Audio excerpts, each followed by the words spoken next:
Cela fait de nombreuses années que Jean-François Copé et sa femme Nadia Dalincourt partagent leur quotidien.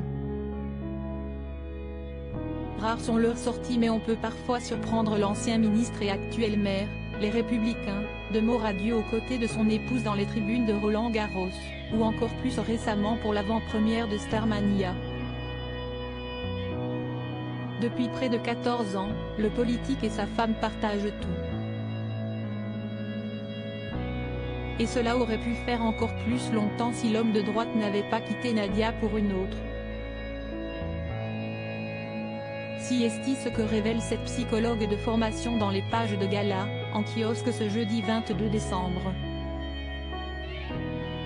Nous avons été ensemble quand nous avions 18 et 20 ans pendant 1 an et demi, puis il m'a laissé un jour. Pour partir avec une blonde, plaisante-t-elle. Il n'aime pas quand je raconte cela, mais il y a prescription. J'ai pleuré un jour et une nuit, et puis je me suis dit que je méritais mieux que ça.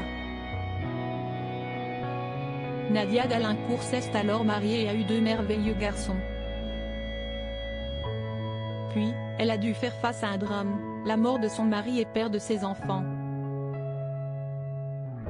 Mon époux, psychiatre, est un jour tombé dans une profonde dépression, fait-elle savoir. Il s'est suicidé en 2008. Un drame suivi d'une rencontre et pas des moindres, celle de Jean-François Copé, son ancien amour. Il me dit souvent qu'il regrette ces si nombreuses années que nous avons passées l'un sans l'autre. Quelques mois plus tard, j'ai croisé Jean-François dans les couloirs du lycée de mon fils, explique Nadia à nos confrères. Il m'a dit qu'il était père de 3 enfants et avait divorcé. Nous avons renoué. Il m'a beaucoup soutenu. Tout est allé très vite.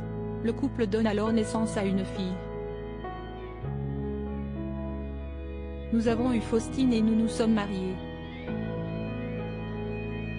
Il me dit souvent qu'il regrette ces si nombreuses années que nous avons passées l'un sans l'autre, confie-t-elle. Depuis, plus rien ne semble pouvoir séparer Jean-François Copé et Nadia. La mère de famille utilise lorsqu'elle parle des turbulences affrontées par son époux, tant ils sont fusionnels. Le duo évoque ce moment où la justice n'avait pas encore tranché et où les couples levaient de toutes parts. Avec nos confrères, on s'est protégé et on a tout fait pour préserver nos 6 enfants et nos parents. 2 de nos fils passaient le bac.